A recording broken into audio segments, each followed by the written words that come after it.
I discovered my life savings were gone on a Tuesday morning in April, sitting in a coffee shop in downtown Minneapolis, trying to transfer money for my rent payment.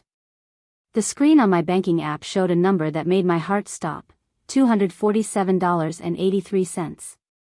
That was it. The entirety of my checking account. My savings account, where I'd carefully built up $23,000 over 4 years of working 2 jobs and living frugally, showed $0. I refreshed the app 3 times, convinced it was a glitch. Then I called the bank, my hands shaking so badly I could barely hold my phone. Ms. Chen, the customer service representative said after pulling up my account, I see a series of transfers over the past 6 weeks. All authorized through your online banking portal using your login credentials. The funds were moved to an external account ending in 4792. I didn't authorize any transfers, I said, my voice barely above a whisper. That's not my account. Do you recognize this account number? It was added as a beneficiary on March 3rd. March 3rd. The day my sister Vanessa had come over to my apartment, crying about her boyfriend leaving her, needing comfort and support. The day I'd left her alone in my living room for 20 minutes while I went to pick up takeout. The day she'd had access to my laptop. Can you tell me the name on that account? I asked, though I already knew. I'm sorry, I can only see the last 4 digits for security purposes. But the transfers were all initiated from your IP address at your registered home address. My apartment. Where Vanessa had a key. Where she'd been house-sitting for me 2 weeks ago when I visited our parents in San Francisco. I hung up and immediately pulled up my email, searching for any banking notifications I might have missed. They were there, buried in my spam folder, alerts about large transfers, about a new beneficiary being added, about unusual account activity. All flagged as spam, which meant someone had created a filter to hide them from me. Someone who'd had access to my laptop. To my email. To my entire digital life. My sister had stolen everything from me. I sat in that coffee shop for an hour, my untouched latte growing cold, my mind racing through memories like a horror film playing in reverse. Vanessa asking to borrow my laptop because hers was acting weird. Vanessa staying at my apartment while I was gone, supposedly watering my plants and feeding my cat. Vanessa constantly asking about my job, my salary, whether I was saving for anything big. I'd thought she was making conversation. Being interested in my life. Instead, she'd been calculating how much she could steal. My phone buzzed. A text from Vanessa herself. Hey sis. Want to grab dinner Friday? My treat. Just got a bonus at work and want to celebrate. A bonus at work. She was spending my money and having the audacity to invite me to dinner with it. I stared at that text message, and something cold and sharp settled in my chest. Something that felt like my father's pragmatism, my mother's strategic mind, and my own fury distilled into pure, calculated determination. Vanessa thought she'd gotten away with it. Thought I wouldn't notice or wouldn't figure out it was her. Thought she could steal my life savings and then parade around spending it while I struggled to make rent. She had no idea what she'd just started. I didn't respond to her text. Instead, I called my best friend Marcus, a cybersecurity analyst who'd been warning me for years to use better password protection. I need your help, I said when he answered. And I need you not to ask questions until I'm done explaining. 20 minutes later, we were at his apartment, and I was laying out everything I'd discovered. Marcus listened, his expression growing darker with each detail. That's identity theft, he said flatly. Financial fraud. She could go to prison for this. I know. So we call the police. File a report. Let them handle it. No, I said quietly. Not yet. Marcus studied me with concern. Jade, I know you're angry, but I'm not just angry. I'm done. I pulled out my phone, opening notes I'd already started compiling. Vanessa has been using me our entire lives. Borrowing money she never repays. Stealing my clothes, my ideas, my boyfriends. Mom and Dad always made excuses for her. She's younger, she's struggling, family helps family. And I went along with it because that's what good sisters do. This is different than borrowing a sweater. I know. And that's why I'm not just calling the cops and letting her maybe get a slap on the wrist and some community service.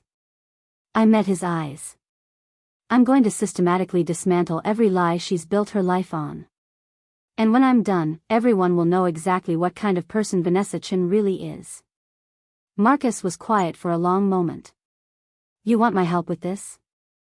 I need your help. You know computers. You know how to find digital trails. And I need to know everything, where my money went, what she's been doing, what other lies she's been telling. He nodded slowly. Okay. But Jade? Whatever you're planning, be careful. Revenge has a way of burning the person holding the match.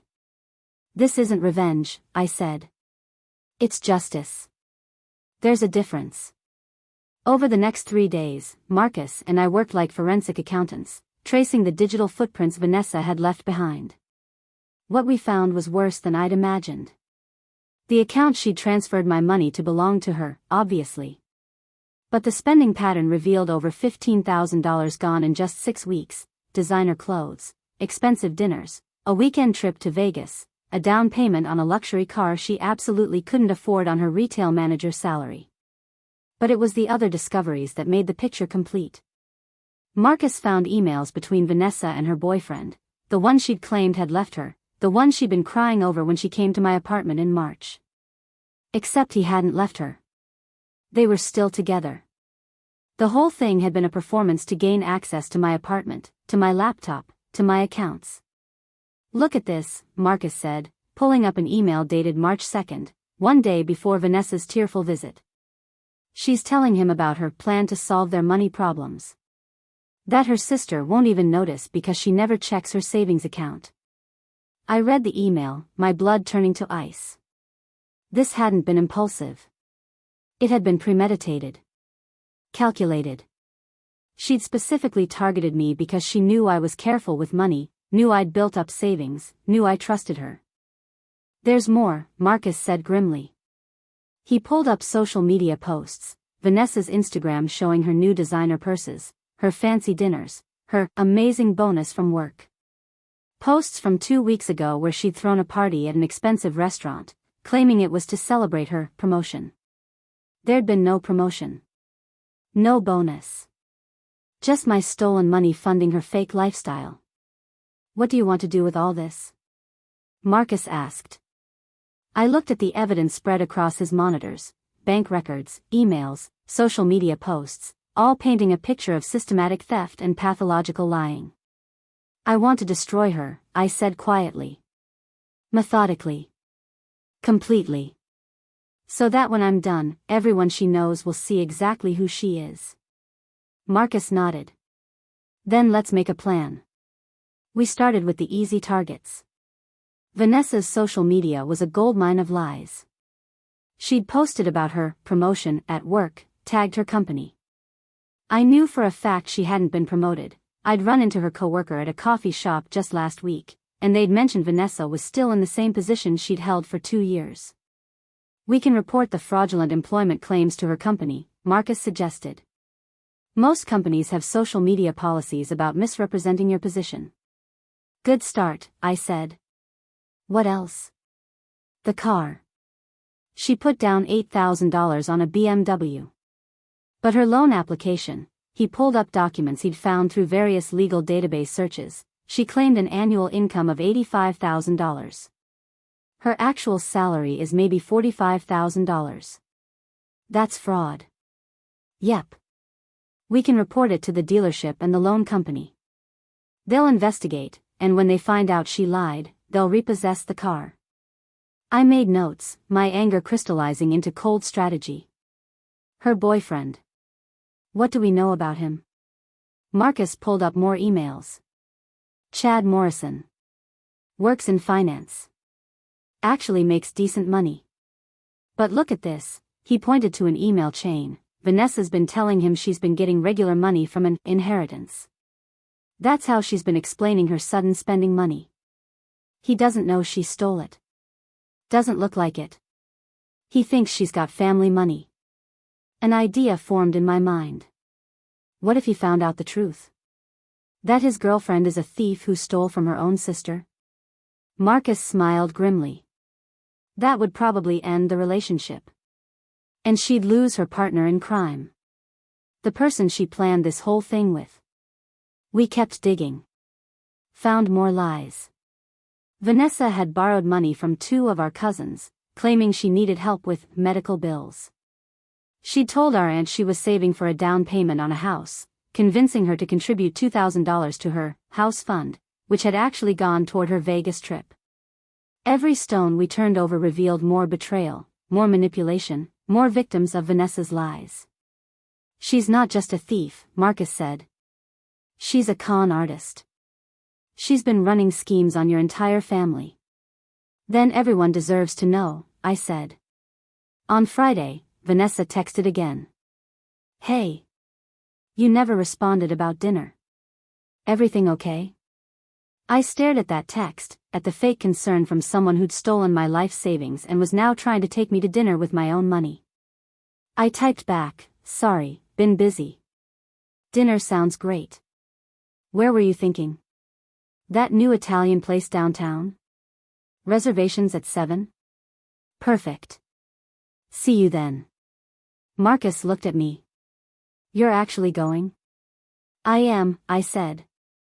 Because I want to look her in the eye when her world starts falling apart. And I want to know that she has no idea what's coming. That night, I lay in bed staring at the ceiling, my mind running through the plan Marcus and I had built. Step by step. Piece by piece. Each action designed to dismantle the elaborate web of lies Vanessa had constructed. By the time we were done, she wouldn't just lose the money. She'd lose her job, her car, her boyfriend, her reputation, and the respect of every person she'd manipulated. And it would all happen so quietly, so systematically, that by the time she realized what was happening, it would be too late to stop it. My phone lit up with one more message from Vanessa. Can't wait to see you, sis. It's been too long. Red heart. I didn't respond. Just turned off my phone and closed my eyes. Because in 3 days, when I walked into that restaurant, Vanessa's entire life would already be crumbling around her. She just wouldn't know it yet. Monday morning, I walked into my local police station and filed a formal report for identity theft and financial fraud. I brought printouts of everything, bank statements showing the unauthorized transfers, emails proving Vanessa had accessed my accounts, her own messages to her boyfriend discussing the plan. The detective who took my statement, a tired-looking woman named Sarah Brennan, studied the documents with increasing concern. This is pretty cut and dried, she said. Your sister had access to your accounts, made unauthorized transfers, and there's digital evidence of premeditation. We'll open an investigation immediately. How long will it take? Investigations like this usually take a few weeks, maybe months depending on how cooperative she is. But with this level of evidence, prosecution will likely move forward. She looked at me sympathetically. I'm sorry this happened to you. Family theft is always the worst. Thank you, I said. One more thing, I'd like to keep the investigation quiet for now. I don't want her to know until you're ready to make an arrest. Detective Brennan nodded. That's standard procedure anyway. We'll contact you when we're ready to bring her in for questioning. Step 1 complete. The legal wheels were turning, slowly but inevitably. Tuesday morning, I made an anonymous call to Vanessa's employer, a high-end retail store in downtown Minneapolis. I explained that one of their employees was fraudulently claiming to have been promoted on social media and was using the company's name to boost her personal reputation. We take our brand reputation very seriously, the HR representative said. Can you provide the employee's name and evidence? I sent them screenshots of Vanessa's posts claiming a promotion she'd never received, tagging the company, using her new title that didn't exist. Within 4 hours, Vanessa posted a frantic story on Instagram. Having the worst day. Work drama. Some people are so petty.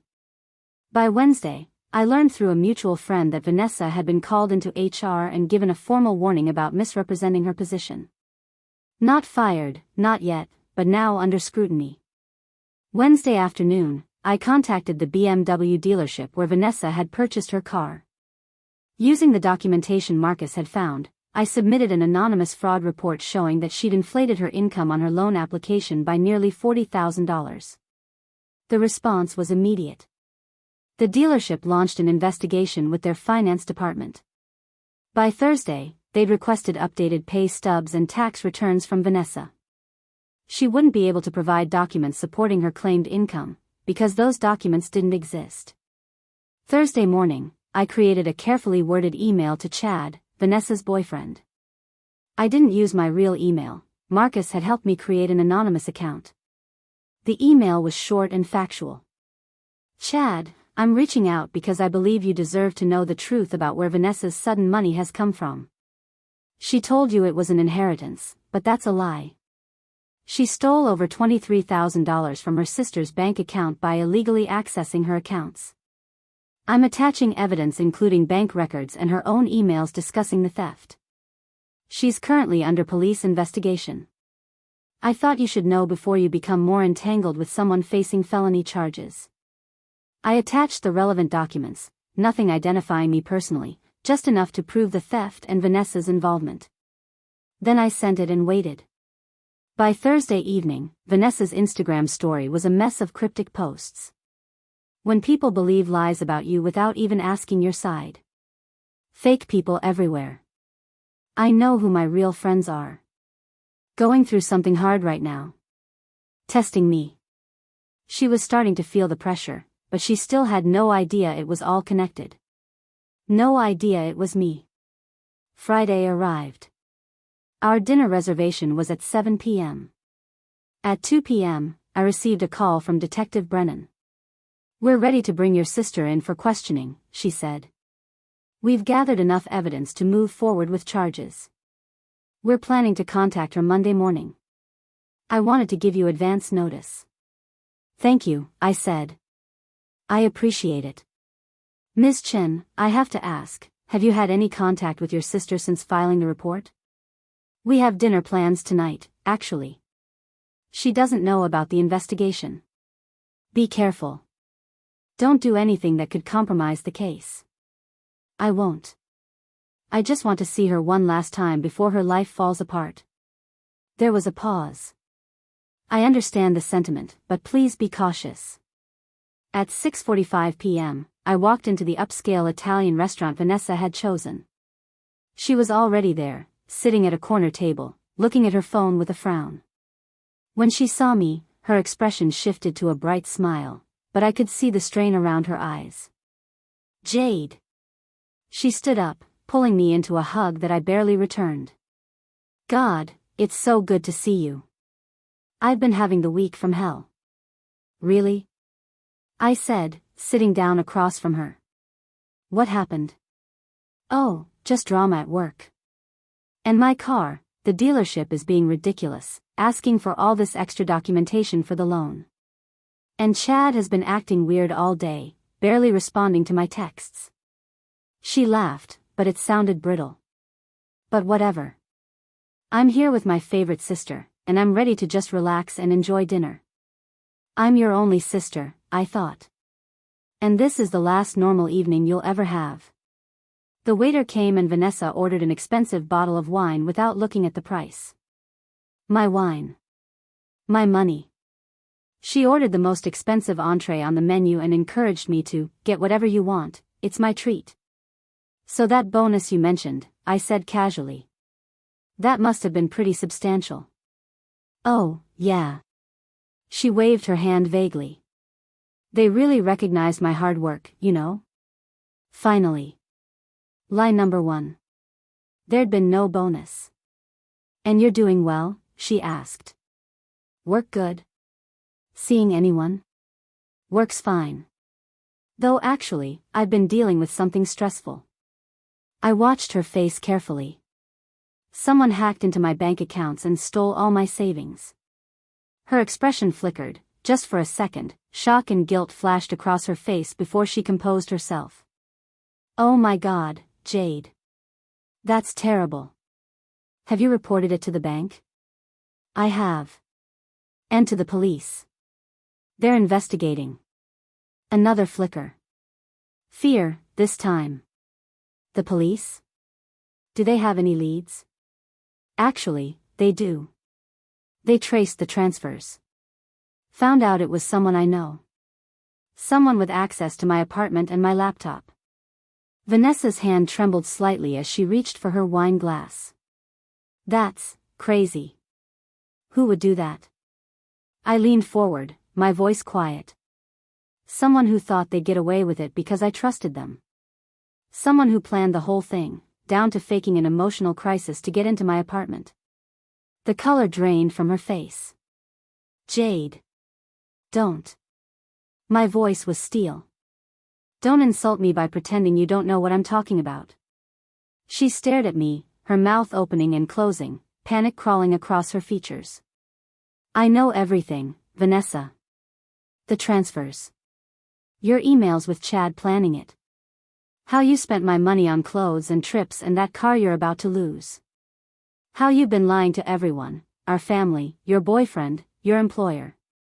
I know all of it. You don't understand, she started, her voice shaking. No, you don't understand. You stole from me. Not just money, you stole my trust, my security, my peace of mind. And you did it with a smile on your face while planning to take me to dinner with my own money. Tears started streaming down her face. I was desperate. Chad and I needed. I don't care what you needed. You had choices. You chose to steal from your own sister. Are you going to turn me in? Her voice was small, terrified. Vanessa, I already turned you in. 5 days ago. The police are coming for you Monday morning. I watched the realization hit her, watched her world crumble in real time. But that's not all.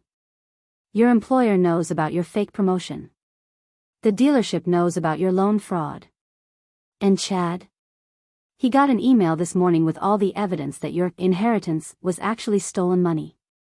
You might want to check your phone. I bet he's been trying to reach you. She grabbed her phone with shaking hands. The screen lit up with notifications, dozens of missed calls and texts from Chad, each message preview showing increasing anger and disbelief. You destroyed everything, she whispered. No, you destroyed everything when you decided to steal from me. I just made sure everyone saw the truth. I stood up, pulling out my wallet and throwing down enough cash to cover my untouched meal. This is the last time we'll speak as sisters. When the police contact you Monday, I suggest you get a lawyer. You're going to need one. Jade, please.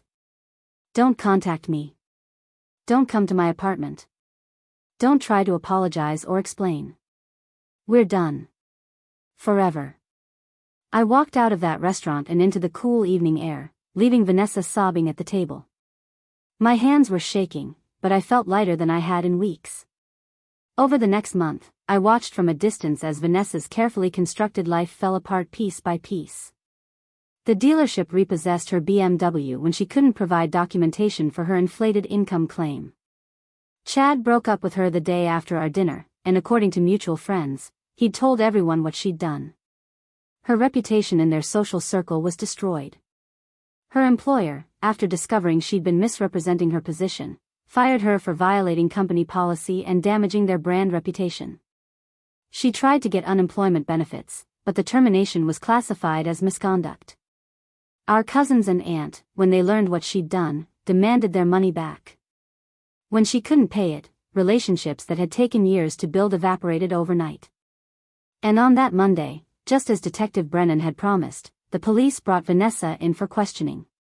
She was charged with identity theft, wire fraud, and unauthorized access to computer systems. Her bail was set at $50,000, money she didn't have after spending mine. She called our parents from jail, crying, begging them to bail her out. They did, reluctantly, but the damage was done. I'd sent them copies of all the evidence before she could spin her side of the story. They were devastated, angry, and deeply disappointed. For the first time in our lives, they didn't make excuses for her. Didn't blame me for not being forgiving enough. didn't ask me to let it go because she's family. They saw her for what she was. And that, more than anything else, meant she'd truly lost everything. 3 months after that dinner, I stood in a courtroom watching Vanessa plead guilty to multiple charges.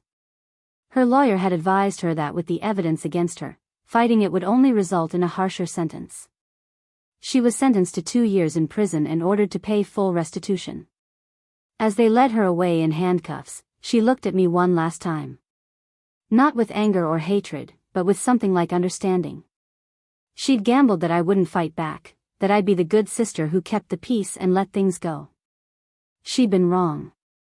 6 months later, I was sitting in my new apartment, a nicer place than I could have afforded before, but my insurance had covered most of my losses, and the court-ordered restitution was being garnished from whatever money Vanessa earned in prison. My phone rang. An unknown number. I almost didn't answer, but something made me pick up. Jade? It was Vanessa's voice, thin and tired. I'm allowed 1 call a month. I needed to say I'm sorry. Really sorry. Not because I got caught. Because of what I did to you. I was quiet, listening. You were right to do what you did, she continued. I was horrible. I was selfish. I destroyed our relationship over money I didn't even need. I just wanted things I couldn't afford, and I took the easy way. The cruel way. Okay, I said simply. I don't expect forgiveness. I don't deserve it. I just wanted you to know that I understand why you had to burn my life down. I would have done the same thing if our positions were reversed. She paused. Actually, no. You would never have done what I did in the first place. That's the difference between us. That's what I'm trying to understand and hear, how I became someone who could do that to her own sister. I hope you figure it out, I said. And I meant it. Not for her sake, but for whoever else might cross her path in the future. I'll pay back every penny, she said. It'll take years, but I will. And Jade?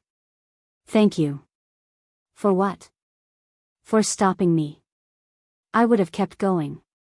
Kept lying and stealing and using people. You forced me to face what I'd become. It hurts like hell, but I needed it.